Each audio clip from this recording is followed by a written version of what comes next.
So here was the plan. We were going to record a light, fun episode about pop culture, movies, video games, easy stuff. Instead, we ended up talking about World War II tragedies, political corruption, and my wife's brain cancer diagnosis. It turns out you can't talk about great storytelling without talking about great suffering. If you think fiction is just a waste of time, you need to hear this one. Welcome to the Easy Approach. Take it easy. Take it easy.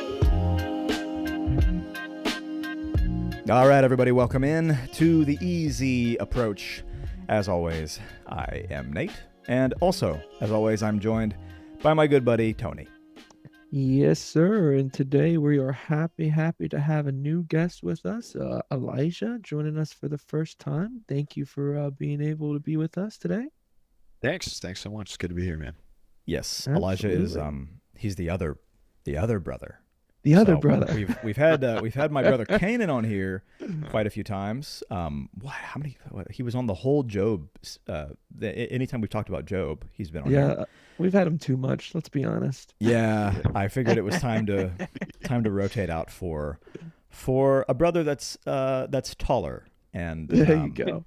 A little less flamboyant, you know? Yeah, I think exactly. that's My yeah. thoughts exactly. a little less Yeah. a little less difficult to hard talk on the to. ears. I A think. little less of an idiot. Yeah. Kanan is sitting there like listening to this, Oh, I love like, it. being put on blast. I'm gonna have to tell him we just made fun of him for no reason at all. I mean, Or wasn't he's that just- the goal of this episode? Or this is right? just gonna Isn't get- that the title? Hey, no. Yes. I The think title you of need to this edit, episode is "Who is the worst brother in my family?" And I think you need to edit out all of this explaining, and you just need to leave it as patently insulting, yes, and then just right, dive right into it. Yeah. yeah, just go. Yep, we all feel that way. Okay, and the Anyhow. title of the episode is yes. Well, all that said, we Unanimous. love Kanan, but with this particular episode, actually, there's no we love Kanan, but we But. love Kanan. Period. Full stop. Oh, it's great. However, However, which is just a fancy word for butt, ladies oh and man, gentlemen. yeah, you're right. This is off to a great start. You know what? Let's delete this. Let's start over. Forget We it. rewind this, edit that out in post. Strike that from the Oh. record, Your Honor. I'm here for it. No, well, so the topic of this episode revolves around media, and I'll give you guys the question, because in the Easy Approach we always have a question, and we take maybe the question's difficult and we take an easy approach to it, but this one is going to revolve around media, and Elijah is maybe the most chronically mediaed person in my friend group. And I mean that in a good way. He's well read. He's well watched. He has a really wide exposure to a lot of different forms of media. So both Tony and I were like, oh, Elijah would be perfect to have on here. Also, he's a stand-up guy, and he's a fun personality, and I would like to have him on. Well, consider this your tryout. Oh, sick. Okay. Nice. Consider this your audition. Excellent. Yeah, no I- pressure. Just Yeah. don't screw it up. I'm not sweating. I feel good. Yeah. I feel So good. I'd like to have you on for more if things If this works out. Yeah, if it works out. Okay. Yeah, it's So, a pretty big if. excellent. You know, Yeah. pretty big Yep. if. Thank you, Tony. We'll see. You'll know if it worked out if this episode ever goes live. Thanks for Yeah, sick. yeah, Okay. there you Thanks go, for there hey you you guys.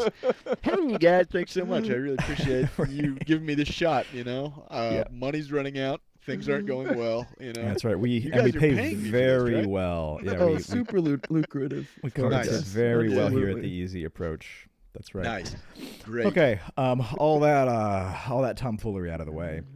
Here's the title of the episode. Here's the question we're going to revolve this our discussion around. Can a story teach you something that nothing else can? Mm. Can and by story, there's a lot of different ways we could take that. But we're going to be zeroing this discussion around specifically a movie, a TV show, or a video game. And some of you might be listening and going, why not books? The reason why not books is because we really need to do an entire episode or even just series of episodes for just books. There's so many things. I was trying to think about video games and movies and TV shows and things that I've learned in a really meaningful way from those things. And there's a pretty short list Whereas books, just pick one, and I could talk about it for a while. And I think Tony and Elijah would resonate with the same thing. So the episode is: can a story in the context of a video game or a movie or a book teach you something that nothing else will? If you are sitting there thinking, this is just an excuse to talk about a movie or a TV show or a video game that they really liked, Then you're you'd not be entirely absolutely wrong. right. You're not entirely wrong. Yeah. Stop listening. Yeah. Yeah, that's right. Then this podcast isn't for you. You're a little too smart to be taking the easy Nice. approach. No, I mean, I think everybody in this room, but then everyone listening, you could probably point to different things that you watched or you took in some way, and then it stayed with you. Hopefully in a good way. Hopefully in a way that meant something or contributed something meaningful to who you are as a person, but something that has stayed with you. I think the best kinds of art, the best kinds of, and let's say art in this form of media, movies and TV shows and video games, the best kinds are going to stay with you. That's right. So there's the question, and each of us has come prepared to talk about at least one thing. At maybe least maybe more. 30 different items. Yeah, that's right. Absolutely. We're gonna be I have plenty. speed running through. Yeah, you get about 15 seconds per thing each. Oh, Yeah. man. So I've spent a lot of time talking here right at the beginning. Yeah, I definitely want to piggyback real quick just on the underlying premise of this. I think it's worth pointing out just the idea that how much power, in my opinion, and I think this is objective, but still from my perspective, how much power a story can have on someone's life, on their decisions, on their growing perspective and growing maturity, especially if these stories hit you at a crucial point in life. And for me, the one that I'm going to dive deep on, definitely, I was raised on it. And so it really was such a character shifting story for me. And so like I that's what I really want to highlight on before we get into our details here is for whoever is listening to this, and especially there's that train of thought that's like, oh, media, video games, movies, it's just bland entertainment to distract us from the things we should be doing. And kind of like what Nate was just saying, it's like I don't want you to get away with thinking that's true, because they're art, and art, it has more of a purpose than to just blindly entertain us, in my opinion. And so yeah, I'm super excited, Elijah, to hear your stories from your perspective that impact you. And I mean, honestly, Nate, this is one of those things, in my opinion, it's like, whoa, I could hear this from every single guest that we have. Like, just tell me 5 minutes of the most impactful story in your life, and then I'll have a pretty good idea of who you are. And I love that. I love that depth through a unconventional means, like a video game. Yes, totally. Whenever I go and do like guest speaking with different groups on different topics, and usually it's like for a week or 2 weeks at a time. I've mentioned that a couple times as we've recorded different episodes, but I try to do some like icebreaker type things at the very beginning of the week. And my go-to question is, give me your favorite book or your favorite movie. Yeah. Because it tells you a lot. It really tells you a lot. I think it was Yuval Noah Harari in his book Sapiens talked about how we're wired for story. We're beings that we're wired to take in the narratives around us, or even like fill in experiences in the form of a narrative in the way we digest them in our brains. So yes, we can wax eloquent about that all we like. Tony or Elijah, which one of you guys wants to crack into this sucker here? Elijah, I can gladly push you off the cliff first. Yeah, absolutely, man. Well, Tony, I was gonna jump, so you didn't have to. What I had thought about, and there are a bunch of different things, a couple of books, but I think that the TV shows that really stood out in my mind, because like I said, there were a few, but Grave of the Fireflies was a movie that came out in the late 80s, and it is the same studio that brought out Studio Ghibli, same studio that brought out golly, Spirited Away. Just like imagine your favorite like animation that's extremely My Neighbor uh, Totoro, right. Yeah, Ponyo. really comfortable, beautiful movies. But this one is harsh. I mean, to say the least. It's Mm, painful to watch. It's so difficult to like digest, I guess. And I saw it when I was 14. yeah. Uh, by almost fully by accident. I think a friend of mine had was like, "Yo, this is such a good movie," because I think maybe like his older brother showed it to him and said, "Oh, it's so good," and then he showed it to me, and he's like, "Yeah, no, isn't it good?" I was 14. I was like, "Yeah, it's great," but I watched it, and it's like the story itself revolves around a pair of siblings in World War II Japan, and they're Now, I'll surviving. chime in really real Yeah, go fast. ahead. Not to interrupt, Yeah. but I meant to say this at the beginning. um, spoiler warning Oh for yeah, anyone. yeah. For anyone Yeah. who's listening, we're going to be mentioning what we get into at the beginning of each one of these things, but massive spoiler warnings. The moment you hear Grave of the Fireflies, realistically, the statute of limitations on spoilers, it's got to be like a couple decades, right? Yeah. Like at max. And this definitely falls outside of that statute of limitations. So huge spoiler warnings for this and anything we discuss. Sorry about that, Elijah. Keep on going. No, you're good, man. You're good. But the story itself, it revolves around two siblings that grew up. There's an older brother and his younger sister, who grew up in essentially World War II Japan, and it follows the aftermath of the war, the aftermath of, I guess, the bombings as well, and it's just, I mean, the entirety of it is bleak. The entirety of it is bleak. There's not like a Mm, a single hopeful moment in it. And for years afterwards, I would question like, what? Why exactly does this exist? Like, this is just like a miserable piece of media, and it's like Yeah.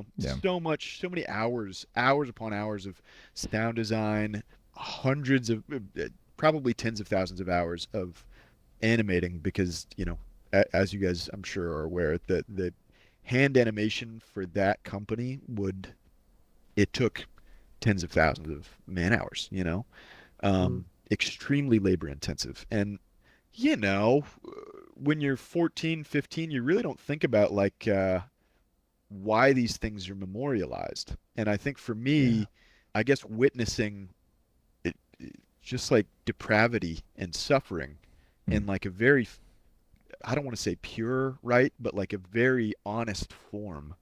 Yeah. Um, because that was difficult to watch. It's like sitting down watching kids who were like younger than me at that point just Yep. be brutalized, and not only them, but like pets and couples walking down the street and things like that, and just watching that happen, uh, you know like I said, in a Mm, very honest format. um mm, I think that affected me more, and I guess disturbed when I was 14, 15, and really provoked a lot of thought into why that existed, and like Mm. why it was being memorialized. And obviously you come to some answers later on in life whenever you've suffered a little bit yourself, but Mm. man, that, I think for me at least, was so profound. And I think it was like a decades long attempt to understand it, because like it begs a lot of questions that you are kind of required to answer. Like, mhm. you can't watch that and go, oh, okay. You can't watch Schindler's List and be like, oh, all right, anyhow, I Yeah. got stuff Yeah. I'm gonna do. I'm gonna go do some laundry. Yeah. That's not really how that works. I guess this is a very similar story. Yeah. And yeah, I don't know, have you guys ever seen it? I don't know if you have. I have not actually. I have heard of it, but I've never got the chance to see it myself. Yeah, I haven't seen it either. I tend to, like, for all forms of media that I am very aware are tragic in I was I nature, was just thinking this, but go on, Nate. I try to run away from them and not have to expose myself to them. I've been on a kick the last year or so, just over a year, where I've been forcing myself to read through a bunch of the great novels through history, and quite a lot of them are tragic in nature. Like They don't end well they for the do most not. part. Almost none of them end well. Yeah. And I'm forcing myself to go through them because there's meaning in tragedy. Mm-hmm. As much as I don't want to have to expose myself to it, there is meaning in it. But that's a long way of saying, no, I haven't watched this, because even though I've been forcing myself to face down tragic literature, I have an even harder time facing down tragic visual media. Yeah. Yeah. But I think there's definitely a level of fascination with that. But you said so that means you had more to say. But I went down. I mean, I'm very familiar with a lot of Ghibli material. Like I co-own and co-run a record label, and we do a lot of Ghibli stuff, Ghibli cover music. Mm-hmm. So I'm very familiar with the material, and I went down a rabbit hole maybe like a year or two ago, where I dove into the story of Grave of the Fireflies and the themes and the ideas as much as I could without actually watching it, which you might think that's funny, but You read the synopsis, didn't you? I read the synopsis, and I read some commentaries on it, and I read some articles on it because I wanted to understand it. And in the end, I'm like, I don't want to watch it. It's the same thing I did with Breaking Bad. I didn't want to watch Breaking Bad. I just read all about Breaking Bad. So funny, because whenever I'm interested in a movie, that's exactly what I do. I look it up and I go, this looks like it's really hard to watch, and I do a little synopsis right after the name of the movie, and I just read it. No. So go ahead, Tony. Go ahead. No. I'm tangenting, so you go on.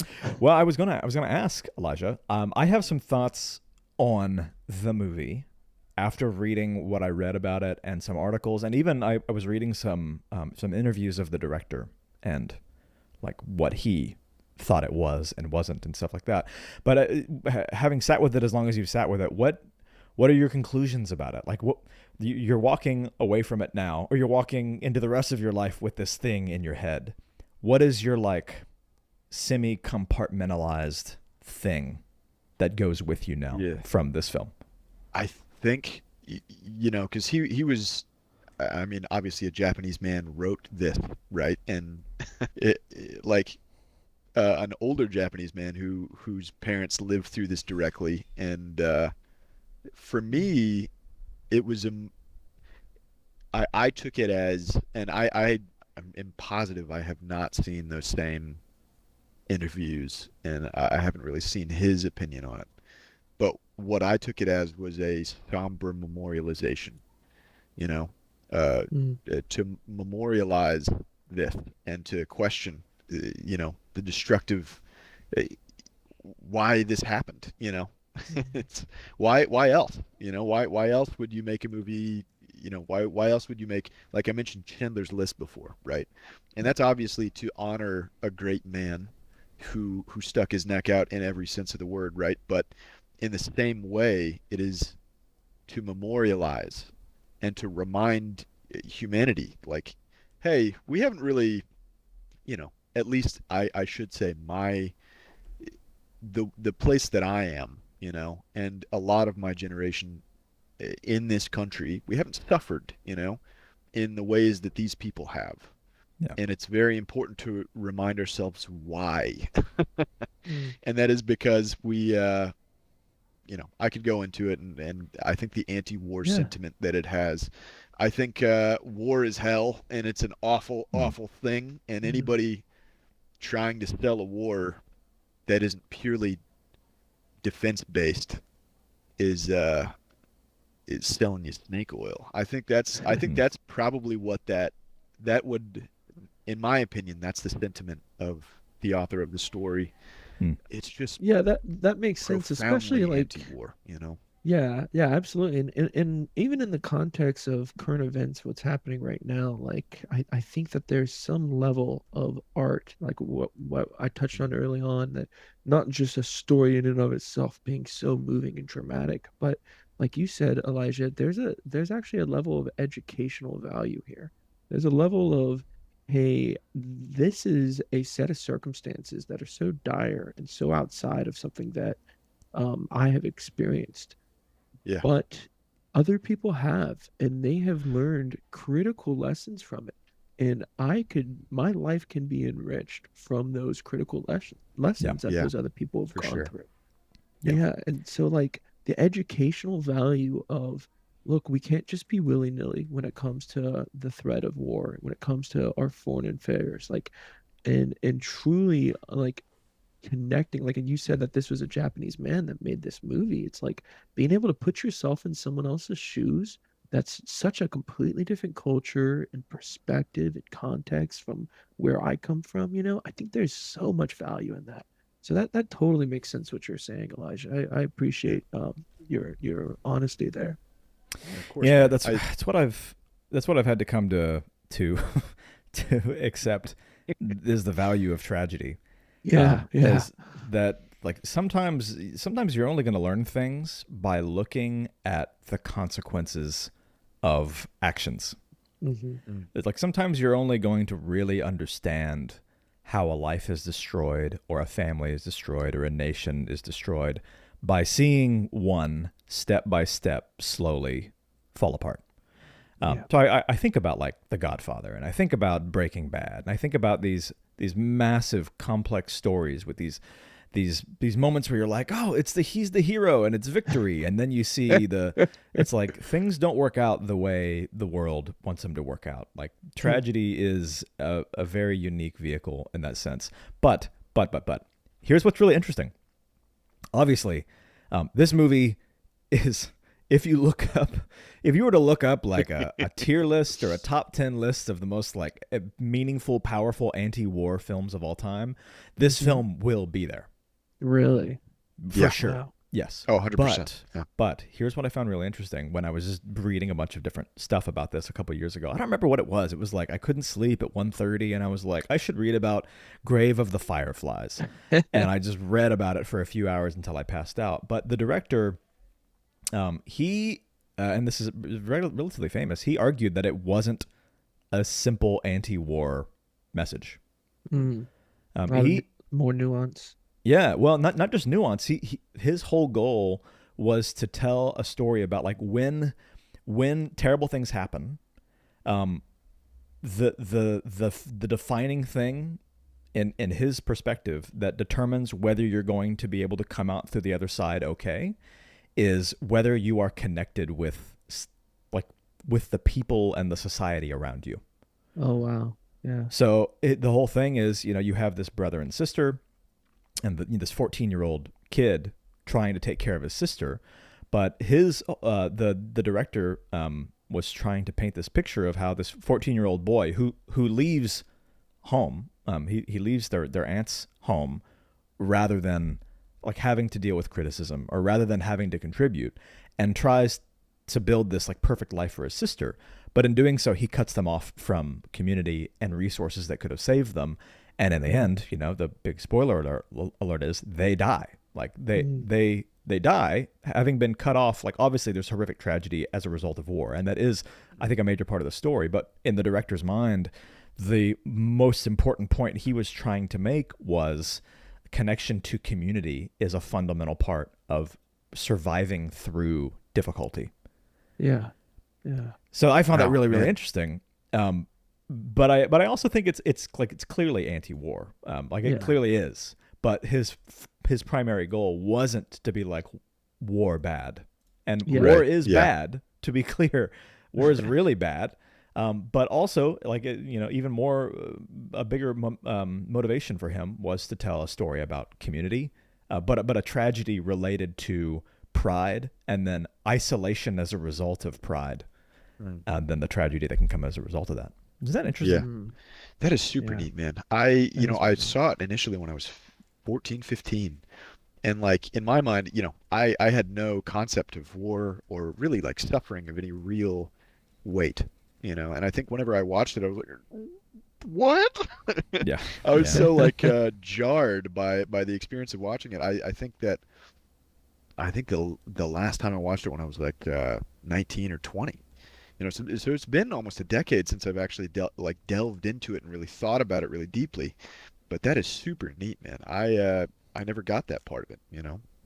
It's wild. And I'd considered talking about initially, I know you'd mentioned like the top 10, the anti-war films or whatever.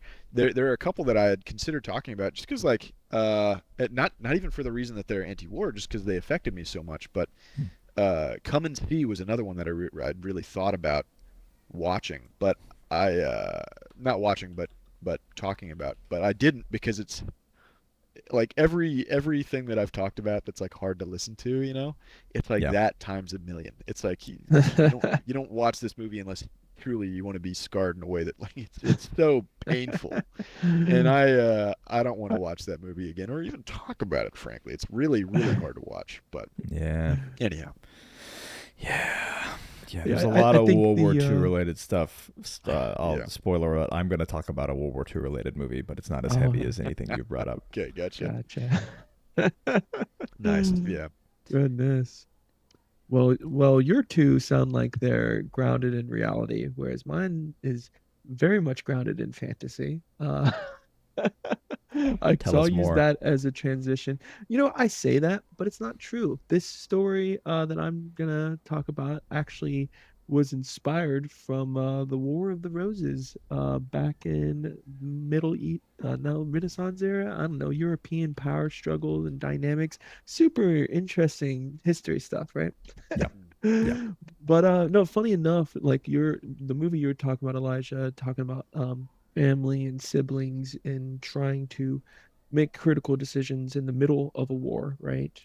That's exactly what mine goes through as well, except mine is definitely a video game.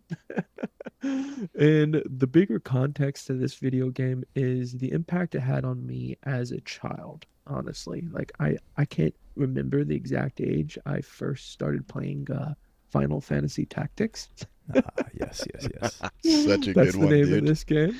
Uh, and I'll be the first to tell you that like the gameplay of the game is probably what's more cohesive than the story itself, especially the original version. The the translation of the story can sometimes, fall flat or not make sense in some areas. But for me as a kid, and what I was going through and what I was not experiencing, it had a huge impact on me in multiple levels. A little bit of the groundwork here is on the macro level. There is this big war that is taking place between these kingdoms, right? And this is in a video game. Once more, get people. Video games can tell some of the best stories because it's super captivating.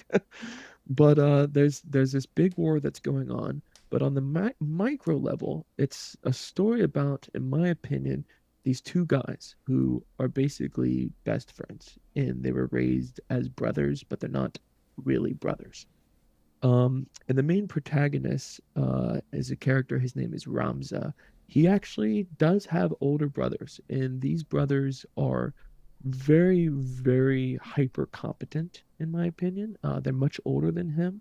One of them basically runs the government of where he's at, and the other one is a super well decorated and honored battlefield general, right? And me as a kid, if you haven't, I might have mentioned this in one of our previous podcasts, but if you didn't hear that, I am the youngest by far. So in a weird way, I kind of related to being this primary protagonist character in this game because he's got these older brothers that he's looking up to, and he wants to win their approval, and he wants to become as well respected and honored as these guys, right? But the reality is his best friend, another character named Delita, was more of a brother to him than his actual brothers are, right? Because there's a lot going on in this family. It's super nuanced, especially for a video game. And basically, because of this war, what's happening on the macro level, both Delita and Ramza experience some pretty terrible stuff. Specifically, Delita, he loses his sister, his actual sister, and it causes him to go down this path of the ends justifies the means. The idea that the only way I'm going to better my station in life is by doing whatever it takes, by grabbing onto whatever foothold, by stepping on whoever I can, because that's if I don't take advantage of those opportunities, then I'm just going to be being taken advantage of myself. I'm going to be stepped on, just like my sister was, right? And so there's this opposing views that these two best friends have. It's a dichotomy, honestly, where this one friend develops huge amounts of ambition. And long story short, spoiler on a game that's 20 to 30 years old, which is having a remaster, by the way, coming out very soon. Oh man, I I'm didn't know. very I'm actually excited for excited for that. Yeah. this Delita becomes king of not just this local area, but like this whole war ends because Delita ends it himself. He master manipulates both sides, and he just like makes his way up, just busting his butt, and he becomes king. He basically marries the princess, like everything that you would think. This is the happy ending that you were referring to, right, Nate? This is what we should strive for in life, you know? But man, the game really gut punches you, in my opinion, when you just realize what this guy had to sacrifice to get there and how hollow it is. And yeah, this princess that he married, no man, she does not, she doesn't love you, she doesn't even like you, because she sees you for the monster that you really are, that you've become over time by making these choices. Whereas the primary protagonist took the other path. He basically wanted a lot of the same things that Delita wanted, but he did not fall prey to the ends justifies the means. And he didn't really, you could tell there's a lot of struggles. He didn't know what to do most of the time, but he made his way through. And by the end of it all, even though his name wasn't like his brothers, who were super honored and respected and everyone knew who he was remembered by history as a heretic. He was remembered by history as someone who corrupted the church and corrupted everything. And but the reality that you get to see as the player is this simple, quiet life is really what changed everything behind the scenes, and what really was quite frankly, the right moral life compared to the super ambitious, successful king who at the end of it all was just a kingdom of dust. So yeah, that's the shortest I could synopsis that game. That's cool, man. I really like that. Yeah, I played it, and Tony and I were just talking about this the other day. I was raised on like Fire Emblem, in terms of like that sort of what's the genre? RTS? Tactics, strategy, Yeah, tactics yeah, okay, games. strategy tactics. Yeah, I was raised on Fire Emblem, and so trying to play Final Fantasy Tactics was just so Yeah. it was so irksome. Like the fact that it was like just like a little bit different, and I was like, Yeah. I don't like this at all. But I tried, especially Tactics Advance. I tried really hard to get into it. hmm Yeah, and I've heard incredible things about Tactics Advance for other nuanced reasons as well. I'll be the first to admit that, and Elijah, I was thinking this relating to your movie when you brought it up. It's kind of weird. I feel like I have definitely experienced a lot of things that I wish I did not experience in life. Yeah. Kind of like what you were saying, Nate. But I can't help but be drawn to the stories of tragedy and depth and a little more a little less levity, I suppose. I mean, I appreciate comedies, I appreciate humorous things, but Yeah. the things that just really suck me in are the ones that wrench my heart, that may remind me that, yeah, even though I went through some things similar, it's like there's perseverance, there's ways of handling, there's ways of Mm. moving forward, and in a weird way, the heavier a movie or a TV show is, the more encouraging it is for me. And yeah, this video game, I say it had a huge impact on me as a kid because I wasn't close with my family. I didn't know what I wanted to do with my life. Heck, I sometimes struggle with that same thought, right? But there's so much there that it's like this game taught me what perseverance. I think this game first introduced me that there is a level of perseverance that you can have in life that doesn't need to be mixed up with ambition and always being the best person because that's the only way. If I don't win first place, well then I'm I'm the first loser, like Yeah. really getting outside of my head as a kid was such a huge impact on me. And I really do think was very foundational for building my character early on, where my family necessarily, unfortunately, wasn't that source for me, you Hmm. know? Yeah. Do you think it was? You think it was the character Rams's response to all those things that really stuck with you, or was it that hollow ending with Delita Oh gaining man. everything that he wanted? Like, which one was it? Was it one or the other that really stuck the most with you, or was it just both? I think the answer is definitely both, but what hit me the hardest was Delita's ending and just the hollow kingdom of dust that he has. Mm. And it's just like I could relate to Ramza that whole time, and throughout the whole game, it's like, obviously there's time passing, like in fact in the very beginning, I love how it starts. It shows you the scene of Delita showing up and kidnapping this princess, and you as the player, this is the first scene you're seeing. You have no clue what's going on. But Rams is like, what the heck is that? Is that my best friend Delita? And then you right away go to a flashback where the first quarter of the game is going back years to seeing what happened to Ramza and Delita specifically that caused Delita to do what he did in this very first scene, right? And so even though I related big time with Ramza throughout the game, that need of that Ramza had of wanting to do right by his friend Delita, as wanting to not betray him, wanting to support him, but at the same time not making choices to not go down the same path. It's like they both were fighting the same problem. They both were trying to go against the current that society was pushing them down, Mm. but they did it from two different ways. And seeing Delita's consequences to his choices, even though the whole world remembered him as this great king, the princess that he eventually married knew him for the monster that he turned into. Yeah, that stuck with me the hardest, for sure. Hmm. Man, makes you want to play it. Man, one of these days, Yeah, one of these days I gotta play it. it's very worthwhile, and it's one of those games where like I grew up, and I think I played that when I was either like 12 or 13 on like an emulator, on our family computer or something. Yeah, And we never had a PlayStation thing growing up. yeah, one of those newfangled confusing contraptions. But honestly, dude, like it was so it just sucked you in, It was such a good game. Like it's such a good game. And yeah, man, that's a really I never really got into like the politics of it because whenever I played it again, I was like 12, but it's Mhm. really cool, man. Yeah. Yeah.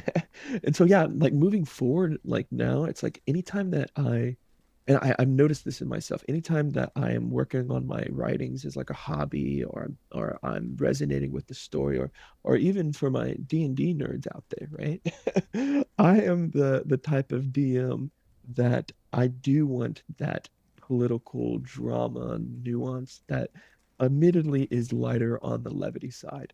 And so when we get a chance to play with like our friend Taylor, for example, when he DMs, he's like super off the wall and slapstick. And Hmm. I love that. I find it so refreshing because it's so different than what I default to because of like my experience with these stupid little game called Final Fantasy Tactics. Hmm. Mhm. Good stuff, man. All right, I'll bring us home. Maybe if we have extra time, I want to throw out one more question for you guys. Gotcha. We'll see how we're doing. But Mm. what I want to talk about is a movie called Jojo Rabbit. Oh, All right, dude, I know that. I know this movie. so good.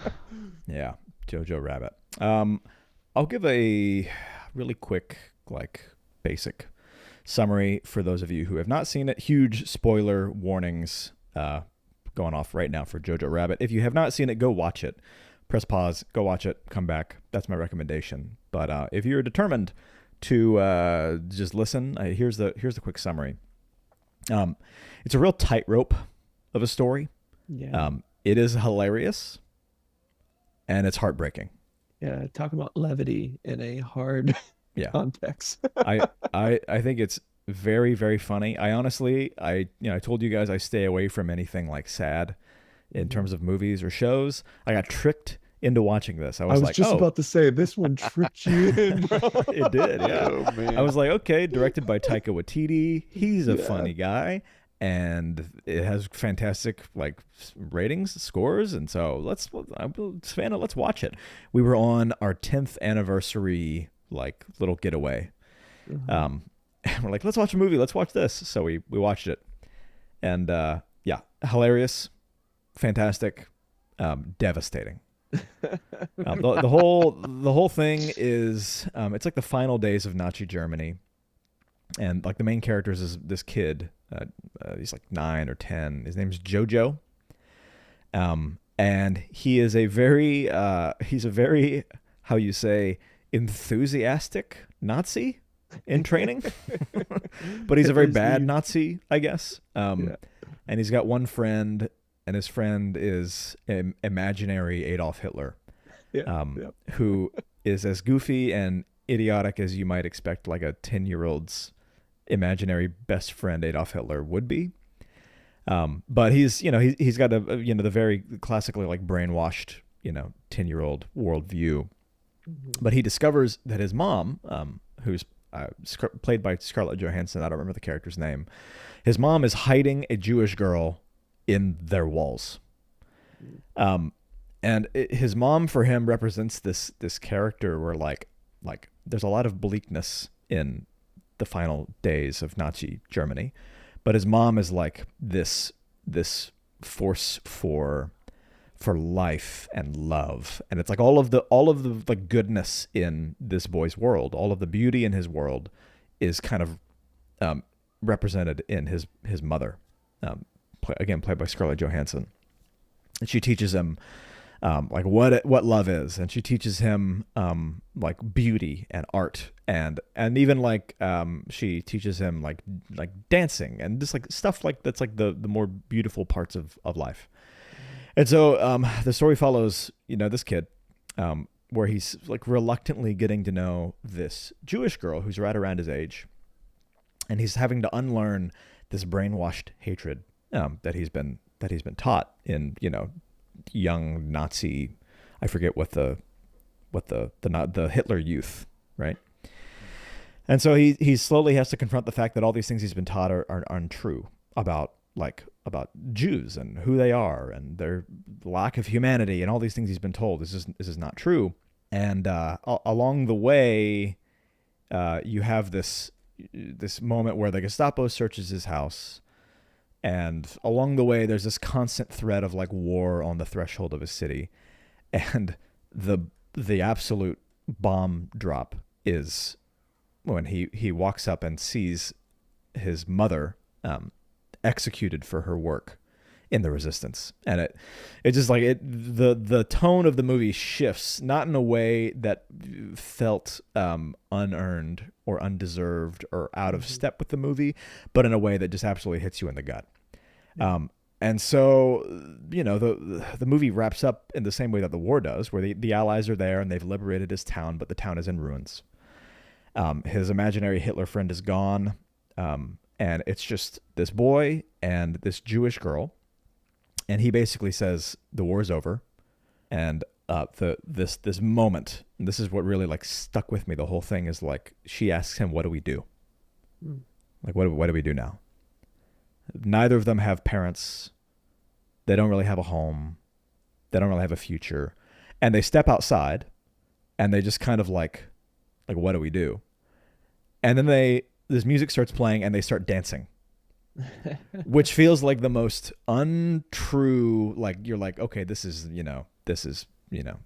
beyond the pale, right? This is like totally unearned. This doesn't make any sense. But this quote from Rilke appears. He's I forget where he's from. Not Belarus. I forget where he's from, but he's a poet named Rilke, and his quote from him appears on the screen as they're dancing, and it says, and I will never get this wrong because this quote is burned into my brain. Let everything happen to you, beauty and terror. Just keep going. No feeling is final. Let everything happen to you, beauty and terror. Just keep going. No feeling is final. As these two children whose lives have been devastated are like dancing at the end of this movie. That I have never watched a movie and then had it end and then had to just sit in silence like that movie did to me. You know, I've talked a little bit about like the arc of like my life and my family's life story over the last like 9 years or so. But this was 5 years ago when I watched the movie. It was 5 years, almost to the day. My 15th anniversary was 4 days ago. And so just over 5 years ago, I watched this movie. And about 3 years earlier, my wife had been diagnosed with brain cancer, and that had really, and you guys know the whole deal. And I've talked about this a little bit with, you know, those who have, or on a podcast episode, but that really changed the course of our life in a pretty dramatic way. And like, as far as like our family was concerned, it launched us into the greatest season of like concentrated suffering that we had ever experienced, like by a long shot. And so this scene of looking at these characters who have experienced a devastation, and these characters are representative of real people who experience real devastation that is so much greater than anything I've ever had to face. I think the reason this lands so hard to me, and the reason the movie communicated this idea so hard, is because we just, like, the movie itself, you watch this boy experience the most extreme versions of both the beauty and the terror that are talked about in that quote. He experiences the beauty of his mother's love, and later this really meaningful friendship with this young Jewish girl.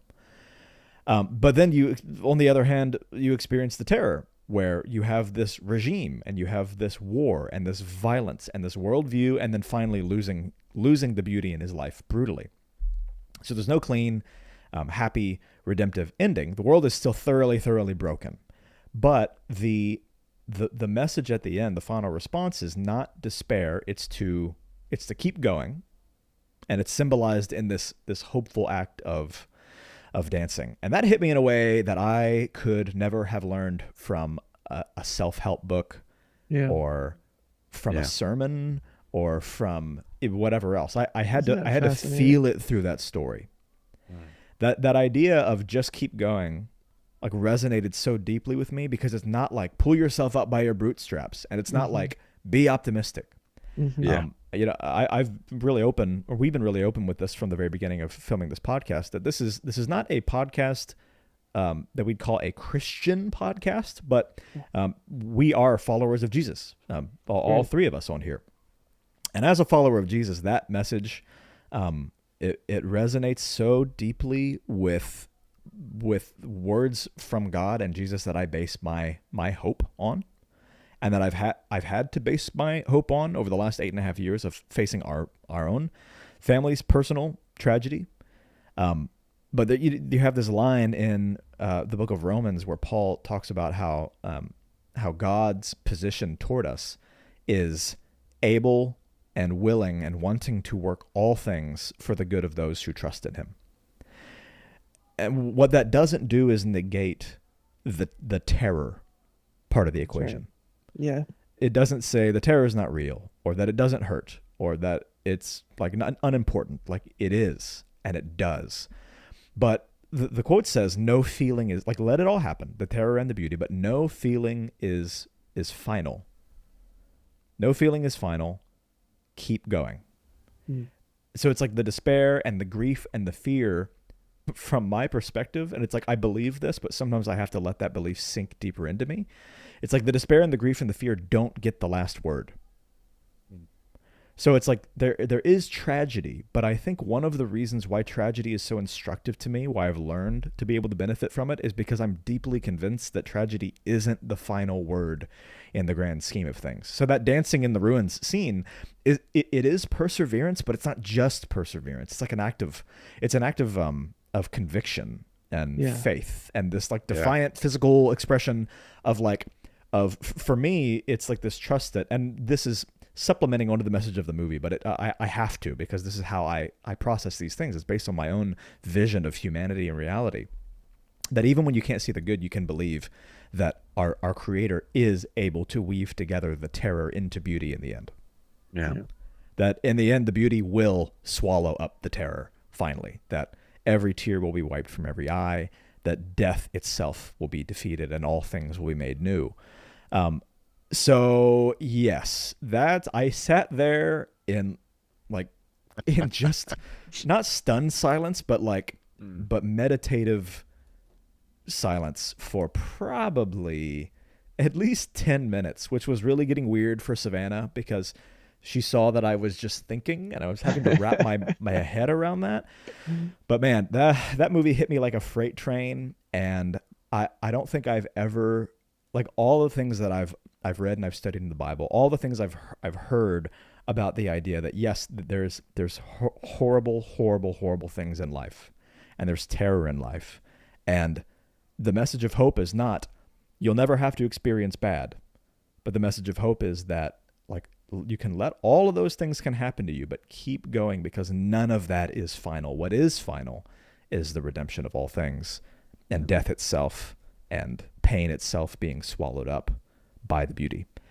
That is deeply moving to me because I have not experienced anything like that, but I have seen my family falling apart. I have wept in the wee hours of the morning and begged for things to change. Mm-hmm. And so that like, you know, I'm definitely waxing too melodramatic and eloquent here, but that's been just deeply not just meaningful, but like formative to me. Yeah. 5 years ago, it was like I needed to watch that movie and be tricked by Taika Waititi's goofy little imaginary Adolf Hitler character. I had to be tricked into it, but I really needed it. I needed that. Yeah, absolutely. The right timing for it. It's kind of, I find this ironic. Yeah, absolutely. I love it too. I find this very ironic when Nate and I were, just so you know, Elijah, when Nate and I were talking about this topic, it's kind of in the context of, man, we've been having, you know, a little bit of heavier conversations lately. So we should have an easy, an easy, an easier one. Anti-war, the suffering all of man. three of us brought tragedy. Yeah. The funny thing is, coming. Ooh. The funny thing is, for me, it's like I really considered talking about something else because I didn't want to bring something too heavy, you know. But I thought, okay, what's impacted me the most, you know? And I thought this, and then there's some Cormac McCarthy books that I think when I read them, honestly, they're far more violent and a lot more hopeful, which sounds strange, but you know, Nate, listening to your story, golly, man, just like. Yeah. When I watched that movie too, I was in Colorado and I was on my like 6th or 7th surgery. For the listeners, I had a weird thing in my arm going on, and at the end of the movie, I cried too. I saw the Rilke quote and I was like, it's just, I cried like a baby. I cried, and it's just an incredible movie. But I really considered bringing something a little less heavy, and dude, I just couldn't bring myself to. I thought this really fit. So, man, that's awesome. Little did you know, it fit right in. Yep. It was a good precursor for where we needed to go. Yeah, Tony, we're gonna have to go right back to the drawing board and figure out a less heavy topic because we failed this time. The easy approach, ladies and gentlemen, because life is super easy. Right? That's right. Sometimes there's no easy approach. But you know what? There's always an easy approach is what I really mean to say. Tune in every 2 weeks for another one because it'll always be here. That's exactly right. Rain or shine. Yeah. Yeah. So, I was really like, depending on how much time we have, I want to ask this question, but I'm going to let her rip. I see where our timer is at 54 minutes since we hit record. We usually try to stop these between like 50 and 70 minutes. So we have a little bit of time. I want to hear from the perspective of 3 people, and I think you'd be hard pressed to find 3 buddies that have can all say this at this point in history. All of us have played a video game recently called Clair Obscur Expedition 33. Oh, of course, yeah. All of us have not just played it, but beaten it. Elijah, you beat it, right? Funny enough, I killed Simon and I didn't Oh, finish the okay. game yet because I knew Oh that. my Oh. Yeah, gosh. I know, I know, I know, I know. I assumed No, that no, you no. didn't Please beat go for it. Simon, I know but exactly you how did it beat ends. Simon. It was Oh, spoiled for me, man. so please don't worry about Okay, that. okay, okay. Well, there's two endings. I didn't Yeah, know about the other one. I think okay, I I watched think. one of them. Oh No, gosh, you I should don't watch them know. both because they're radically different. Okay, sick. I'll just throw out the question because at least you guys understand more or less every little part of it. We could probably talk about a few different things here. I think the video game. Oh, geez, I don't think we have time to summarize the Oh, game, yeah, do we? it's We don't have. We don't. It's no, far don't. too I feel like there's a complicated. lot of good It's far too conversation complicated. on different levels that could come Yeah, from maybe this, we just honestly. need to have an episode on Claire Obscure Could that be, like dude. 2 people in the world would be interested in listening to. Yeah. I don't think This is so. I where think a we- lot It's of an people would listen to incredible that. video It's game. so good, man. Yeah. Yeah. If you just listen to this podcast and you're like, you know what, like there was a lot of tragedy. This was not as lighthearted as I thought it was going to be, but I still see the point in. I still see like the full picture and what Nate said, that it's not that suffering, it's not that you're not going to have suffering in life. But it doesn't get the last word, right? This is a video game that would be right up your alley.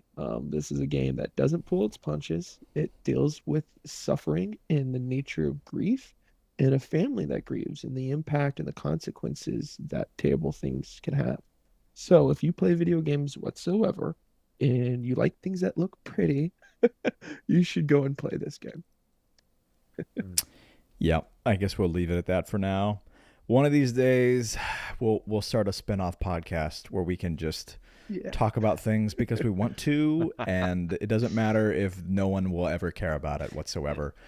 Hey, We I try really to- am curious. What was your question, though? I I just want to hear the question. That's all. That's all I want to do. I want to hear the So question. do our listeners, which will be a great hook for our That's- new podcast. That's right. We're gonna hit stop recording, and then I'll tell you what my question is. Oh, And the rest of you suckers out in the pod sphere will just have to you'll have to tune in or just be on the outside looking in. What can I say? Well, we'll see you next time, everyone. Yep. Thank you guys, Elijah. Thanks so much for hopping in here. It was heavier than I was wanting, honestly. But what am I going to do when I'm contributing 1/3 of the heaviness I love it. in the I'm world? here for it.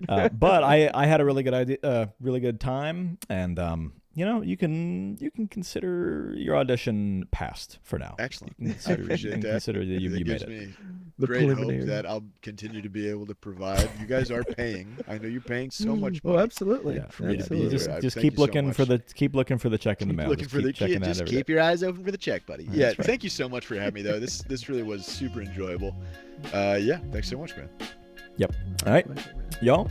As always, thanks for tuning in, and don't forget to take it easy. Take it easy.